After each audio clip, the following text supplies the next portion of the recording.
بسم اللہ الرحمن الرحیم۔ عزیز طلبہ و طالبات اور دوستان عزیز، اس سے پہلے ہم الحمدللہ تجوید کے کافی سارے اسباق پڑھ چکے ہیں اور یقیناً آپ نے ان کی خوب پریکٹس بھی کر لی ہوگی۔ حروف مقطعات اس سے پہلے آپ کو پڑھائی جا چکے ہیں، سکھائے جا چکے ہیں۔ آج کا سبق بھی اسی حوالے سے ہے، کچھ نئی چیزوں کے ساتھ۔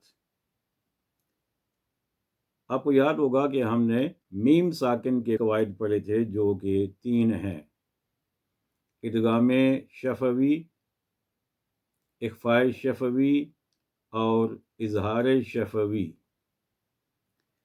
تو وہ جو قواعد ہیں ان کا اجراء حروف مقطعات میں بھی ہوتا ہے۔ حروف مقطعات میں بھی وہ قواعد، ان کا خیال رکھا جاتا ہے اور وہ استعمال کیے جاتے ہیں۔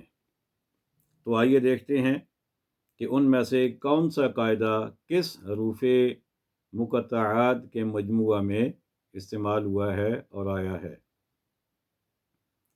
اس حوالے سے حروف مقطعات میں سے الف، لام، میم، اس میں یہ جو میں نے ابھی آپ کے سامنے پڑھا، اس میں ادغام شفوی کا قاعدہ لگایا گیا ہے اور وہ اس میں آیا ہے۔ وہ اس طرح کہ ادغام شفوی آپ کو معلوم ہے کہ ایک میم ساکن ہو اور اس کے بعد متحرک میم آ جائے، حرکت والی، زبر زیر پیش والی، تو پہلی میم دوسری میم میں مدغم ہو جاتی ہے، اس میں مل جاتی ہے اور پھر اس کے اوپر شد آ جاتی ہے اور غنہ ہوتا ہے۔ تو یہاں بھی دیکھیے، الف یہ الگ حرف ہے، اس کے بعد ہے لام، لام، الف اور میم، تو آخر میں میم ساکن ہے۔ اس کے بعد ہے میم، تو میم میں پہلا میم متحرک ہے، یعنی اس کے نیچے زیر ہے، تو یہاں لام کی میم میم کی پہلی میم میں مدغم ہو جائے گی۔ تو اس طرح یہاں پر ادغام شفوی کا قاعدہ استعمال ہوگا۔ تو اس پر ہم غنہ بھی کریں گے، اس کو یوں پڑھا جائے گا: الف لام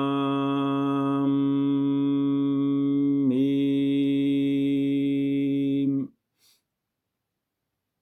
یہ جو درمیان میں یہ جو ہم رکے ہیں میم پہ، تو یہ ادغام شفوی کی وجہ سے تھا۔ دوسرا کلمہ جو حروف مقطعات میں ہے، الف لام میم را، اس میں بھی بالکل وہی قاعدہ استعمال ہوا ہے۔